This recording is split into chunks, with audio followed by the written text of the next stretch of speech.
ini kan masih bagus semua ya teman-teman, mereknya dari Philips ya, eman-eman ya. Kalau dibuang ya hanya satu saja yang terbakar, ini bisa nyala lagi dan awet ya teman-teman. Ikuti terus ya caranya, saya akan kasih tahu triknya.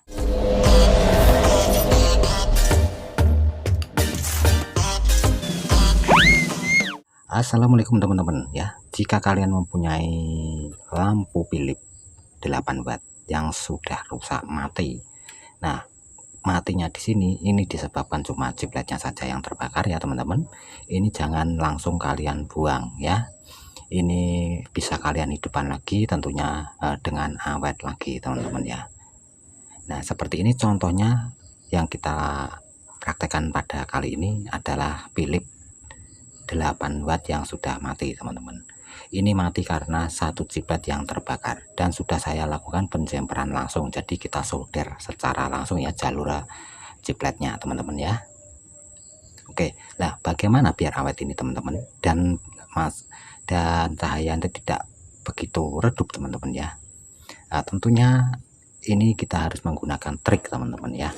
Di video saya ini sering sekali saya ini membagikan cara-cara seperti ini teman-teman ya. Karena apa? Karena trik ini memang cukup efektif, cukup awet ya, hasilnya cukup memuaskan ya daripada menggunakan trik-trik lainnya teman-teman. Nah untuk triknya kita hanya menambahkan sebuah kapasitor ya teman-teman, kapasitor yang bisa kalian ambil di lampu LED abal-abal yang murahan itu teman-teman ya. Nah untuk lampu Philips 8 watt teman-teman ya, tentunya kita harus menentukan nilai kapasitor yang tepat ya, biar nanti cahayanya tidak terlalu terang dan tidak terlalu redup teman-teman ya.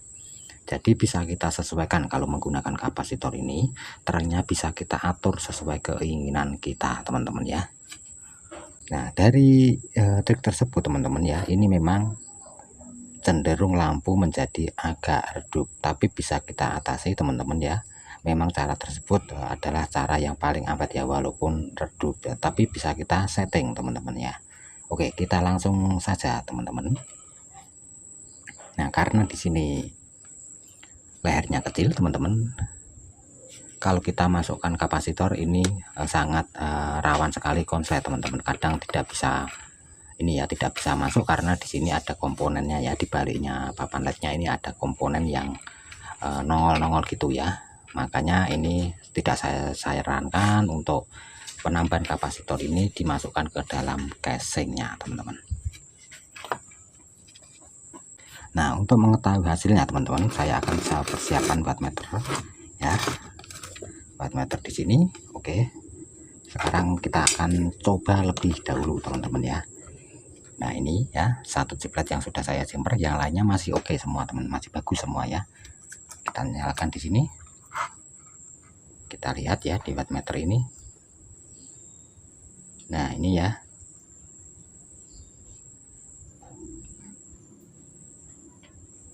tinggal 5 watt ya teman-teman. Ini 8 watt, 8 watt ini tinggal 5 watt saja teman-teman ya. Nah ini kalau cuma begini saja teman-teman ya, kalau kita nyalakan pastinya tentunya tidak akan awet.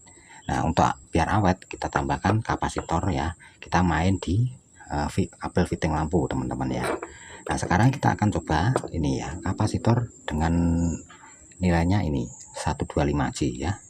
Oke, kita akan sambung di salah satu kabel sebuah fitting ya teman-teman. Nah ini seperti ini ya. Oke, ini saya akan sambung menggunakan kabel penjepit ya di sini. Oke, kita akan nyalakan di sini. Ini menggunakan 125J ya untuk kapasitornya. Oke, ini kita nyalakan ya teman-teman. Kita lihat berapa watt. Nah ini ya teman-teman, bisa dilihat ya wattnya dari tadi 5 watt ya, ini turun menjadi 1,6 watt ya, 1,6 watt untuk kapasitor ukuran 125J 400 volt. Nah ini lampunya akan sedikit bukan sedikit ya, akan menjadi redup banget teman-teman. Ini cocok untuk kalian yang saat tidur ya, saat tidur tidak suka cahaya terang. Cukup 1,5 watt ini sudah cukup ya, mungkin untuk tidur, kamar tidur ya.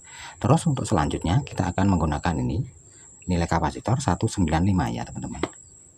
Oke, ini saya pasang seperti tadi ya. Kita akan sambung lagi menggunakan kabel penjepit. Kita akan coba nyalakan lagi, kita lihat ya wattnya. Nah ini bisa dilihat wattnya.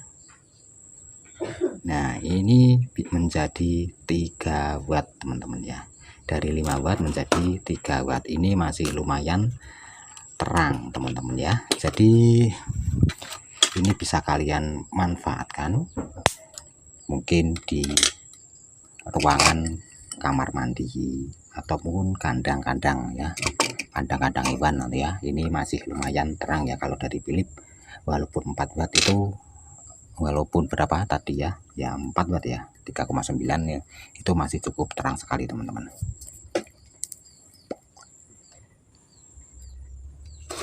Terus mungkin ini tadi ya 195.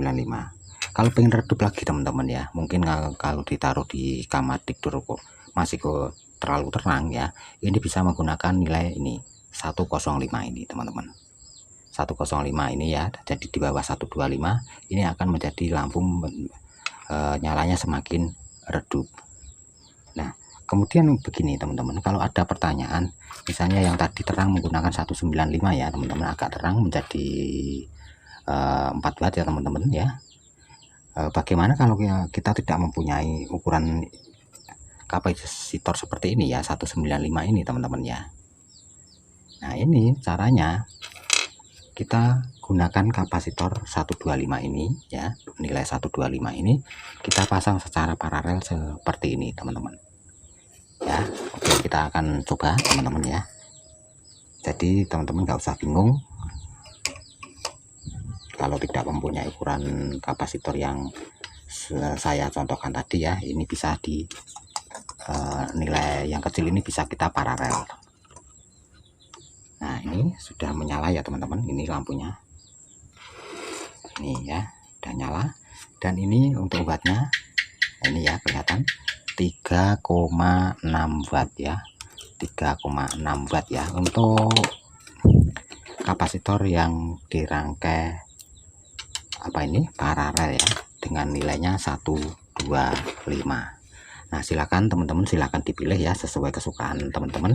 Makanya saya bilang tadi ya, ini bisa kita setting untuk cahayanya ya teman-teman ya, diantaranya dengan memparalel akan semakin lebih terang teman-teman ya. Semakin kecil nilai kapasitornya, maka lampu ini akan menjadi redup teman-teman. Semakin redup maka lampu ini semakin awet walaupun banyak jemperannya teman-teman. Oke, sampai di sini, semoga ini bermanfaat. Silakan nanti teman-teman praktekkan seperti yang sudah saya praktekkan di rumah teman-teman. Terima kasih sudah nonton video ini, kita ketemu kembali di video berikutnya.